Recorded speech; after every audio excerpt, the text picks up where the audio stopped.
Elimination 1 আসছে 0 এবং damage রয়েছে 275 দেখা যায় কমই আসলে খেলতে দেখা যায় বাট সেই জায়গা থেকে এত ভালো পারফরম্যান্স মিস্টার করেছেন তাহলে কিন্তু তার নকডাউনটা ঠেকানোটা খুবই মুশকিল হবে। সে তো নকডাউন হবে না, পুরোপুরি ফিনিশ হয়ে যাবে এবং এই ম্যাচের জন্য তাদের কিন্তু এখানে বিদায় হতে যেতে পারে। বেনজিনো তারা প্রপার ভিউ একটার পর একটা বাট প্রপার ট্র্যাজেক্টরি মিট করছে পারছে না কেউ। এবার কিন্তু ডেস্ট্রমকে দেখা যাচ্ছে ইউরি জোজোকে করে দিয়েছে M4 দিয়ে ডাউন।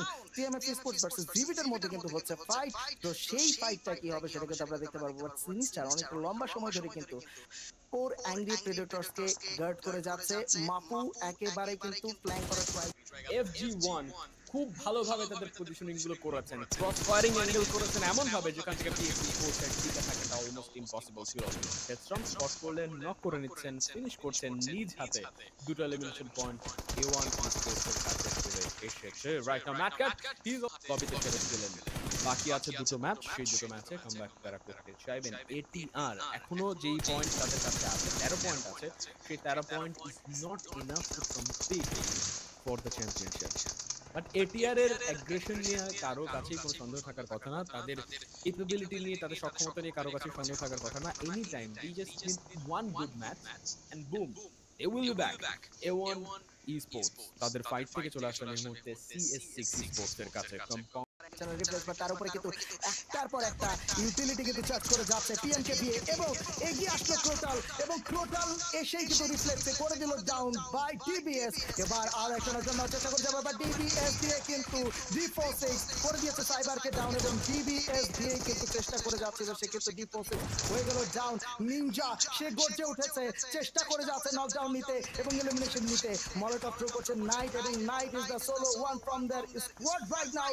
জ্বলে উঠতে হবে তাকেও, ইউটিলিটি চার্জ করে যাচ্ছে, প্রপার ইউটিলিটি গুলো কিন্তু জায়গা মতো আসছে না। নিনজা টিমমেট সাইবার কিন্তু আবারও ডাউন।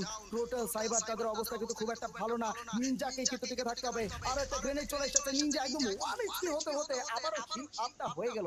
নাইটের গ্রেনেড প্রপারলি কিন্তু টাচ করতে পারছে না নিনজাকে, বাট নিনজার কাছে থেকে কিন্তু গ্রেনেড চলে এসেছে, সেটাতে নাইট কিন্তু লো HP হয়ে গেছে। ব্যাক সাইড থেকে অ্যাটাক আসতে পারে এবং সেটা কিন্তু আসলে রাউডির কাছে থেকে এবং A1 স্পোর্টস এর কাছে থেকে কিন্তু CMF স্পোর্টস ফাইনাল এলিমিনেশনটা চলে গেল।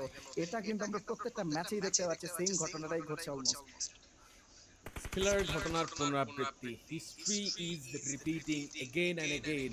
শেষ মুহূর্তের লড়াই, চারটি দল আছে জোনের বাইরে এখনো পর্যন্ত বেঁচে আছে GLX। তারা কি ঢুকতে পারবে জোনের ভিতরে? Let's see. বাজেট টিম এখনো পর্যন্ত টিকে আছে, ব্যাক টু ব্যাক দুইটা ম্যাচে এন্ড গেমে তাদেরকে দেখতে পারলাম। লাস্ট ম্যাচে হয়েছিল তারা #3 কিছুটা পয়েন্ট ভালোভাবেই তারা স্বীকার করেছেন। এই ম্যাচে চিকেন পর্যন্ত ডেফিনেটলি যেতে হবে। মুশু ভাই নক করলেন, গানপার এবং টপার তারা দুজনেই ব্যাক টু ব্যাক নক। ডেথস্টর্ম গাড়ির পিছে আশ্রয় খুঁজবার চেষ্টা করছেন, সিঙ্গেল থেকে সুযোগ সন্তানী হয়ে তাকে কিল নিতে হবে। জোন তাদের কাছে আছে ডেফিনেটলি, বাট শুধুমাত্র তারাই নয়, বাজেট টিমের কাছেও কিন্তু সার্কেল আছে। বাজেট টিম একটু কর্নারে, পরবর্তী সার্কেল তাদের কাছ থেকে সরে গেল। বলতে না বলতেই আমি জাস্ট বলার চেষ্টা করছিলাম সরে যেতে পারে, সেটা সেন্টার পুশ করার আগে চলে গেছে। A1 Esports getting the circle but one player is not, that is Deathstorm. Hitman fight back করলেন, immediate knock করলো সিনিস্টার, ঘুরে দাঁড়ানোর চেষ্টা করছেন, Ninja is taken down, Deathstorm কে বাঁচানো পসিবল হয়নি। এই মুহূর্তে last zone, last battle, budget team এগিয়ে আসছে সামনে এবং পিছনে। A1 Esports এর দুই দিকে প্রেসার আছে, আটকাতে হবে বাজেট টিমকে। It's 4 versus 3, legendary team A1 Esports, rising team, budget team, দুটো দলের কাছেই এখনো পর্যন্ত সম্ভাবনা থেকে যাচ্ছে। চিকেন ডিনার বের করার সময় নেই খেলতে হবে বাজেট টিমকে, যেহেতু সময় এখনো পর্যন্ত আছে। ব্লু জোন ক্লোজিং হতে হতে তাদের ভেতরে ঢোকার চেষ্টা করতে হবে। স্মোক খুব একটা সাপোর্ট দিতে পারছে না, it's a soft cover. Spotted মেগাজড, বেঁচে আছে দুজন, মুশু ভাই এবং ইউনিকেস, তারা দুজন এখনো পর্যন্ত চেষ্টা চালিয়ে যাচ্ছেন। কিছুটা কভার থাকলেও সেই কভার থেকে ব্লু জোন তাদেরকে ধাক্কা দিয়ে বাইরে বের করে দিচ্ছে। গ্রেনেড গেল আরো একটা, হিটম্যান এবং সিনিস্টার ফ্রন্ট লাইন থেকে গ্রেনেড বারাজ করবার চেষ্টা করবেন।